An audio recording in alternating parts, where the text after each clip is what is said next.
Well, this is our failed attempt of weighing. Yep. We figured if we put it on the table first and then put it in the scale, that makes more sense. So right now we're adding some 2-row. And we're trying to get 5 pounds, but we're limited To the scale that we have. Scale capacity, you know, because we like to do things backwards. You kind of missed it because while I was doing the first mash, I poured it into the bag I poured it into the pot without putting the bag. So we had to do a little transfer. So this is our first right here. And now I'm gonna crack the grains because, you know, it was a lot more expensive buying cracked grains. Yeah. Thanks, Northern Brew. You couldn't help us out. Yeah, we've spent so much money with your company, and you guys suck. All right, so now I'm gonna take. That's our Munich that was grinding in there. Loud as fuck. Don't forget your handy dandy screwdriver. Not everything can work perfectly. Well, in our defense, we haven't used this in forever, and we decided to try it today.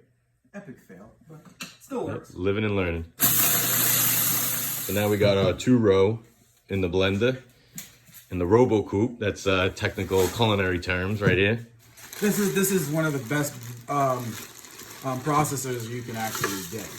Not sponsored yet. Not sponsored yet. It's kind of I think it's one of the older models, right? Yes, it definitely is. When we start making money from the beer, then we'll actually buy it. We'll have something a little more fancy. Or if Robo Coupe, you know, wants to sponsor one, we'll be open to that too.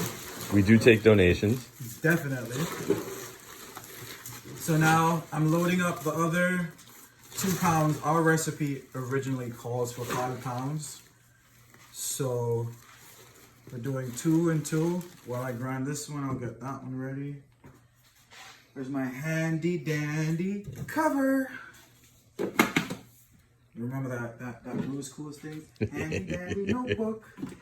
Alright, a little loud, we'll pause. We want our water to get to about 170. Anywhere between 165, 170. And so we can mash down about 160, 165. We got a little bit more to go. Depending on your style of beer that you're gonna use, mash temperatures are different. So we're doing a double IPA. Ours, we kind of want more of a light, mouthy feel. When you mash over 175 or 170, then it becomes like more full body, more creamy, and more thicker. And like if you want an IPA, I don't think you want it creamy and thick. No, that doesn't sound like an IPA. Yeah, that sounds like something totally else, totally different. So a little workstation. We got our double IPA that we made exactly a week ago, fermenting in the conical. Which is pretty cool because we're dry hopping that today. Yeah.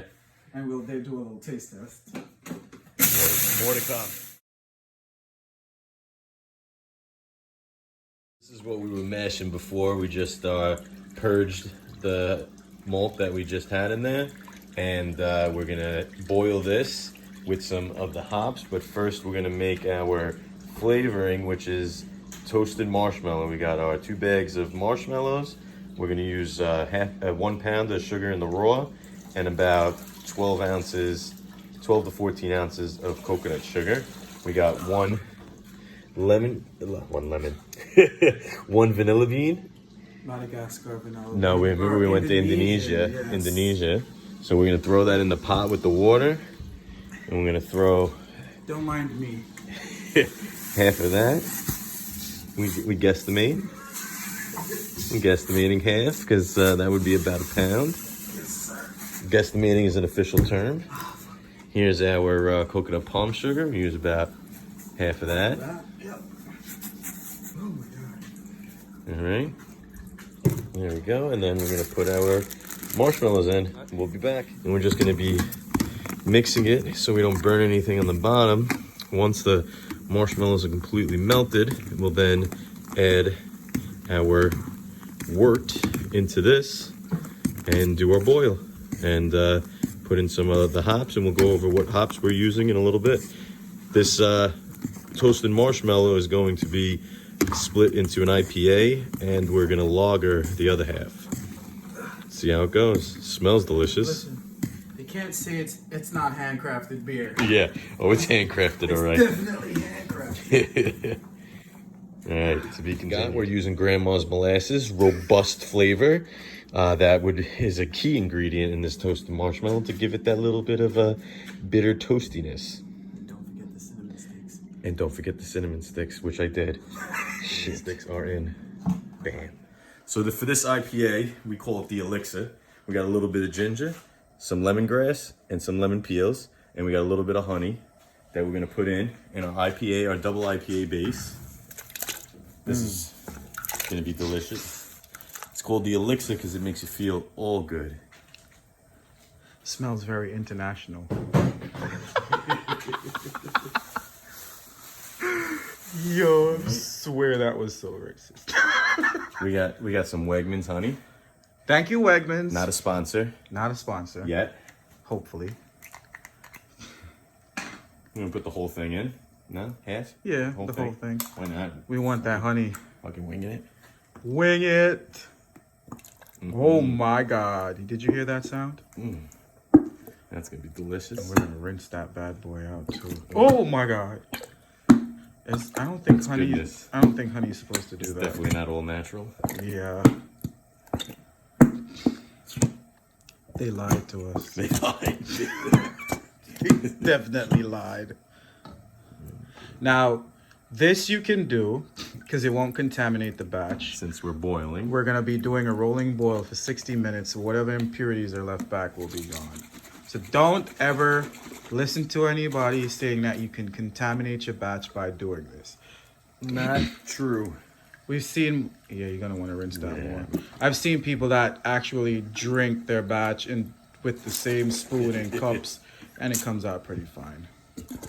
All right, so that's what it looks like. That's delicious. So far. And then in our hopper, we have some Amarillo, a half ounce, and some Cascade, another half ounce, and a little hoppy hop. And a little hot basket right there, which is pretty gangsta. 60-minute boil once it starts boiling with that from the start. And this is our This is our bad boy toasted marshmallow that's going on right now. yeah. Look at that color. It Ain't is that delicious. just beautiful? And it smells so good. So I'm gonna give you guys a little rundown on the Cascade. So the Cascade is 7.6% alpha. And for this batch, we pretty much did like a half an ounce. And that has the aroma of floral and citrus and grapefruit notes, which is pretty good when we're going for a citrus kind of. exactly what we're looking for. And then for the Amarillo, it's a 8.4% alpha, and it's a dual purpose, You which already is also smell floral, tropical, lemons. and citrus. So, Come here, waft this. You wafted it? wait, you guys got to take a smell of Take a this. smell. Look at that. Waft it right now. That's a beautiful brew. All I right there. smell is the lemon.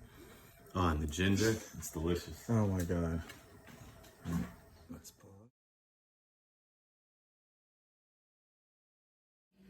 So we got about 13 minutes left of our boil. You can see our hot basket in there. This thing smells and tastes delicious already. And over here, this one is the toasted marshmallow. And over here we got our Elixir. You can see the ginger and the lemon peels and the lemongrass just boiling around. Our hot basket is hidden, which sucks because it's hot as fuck to get out.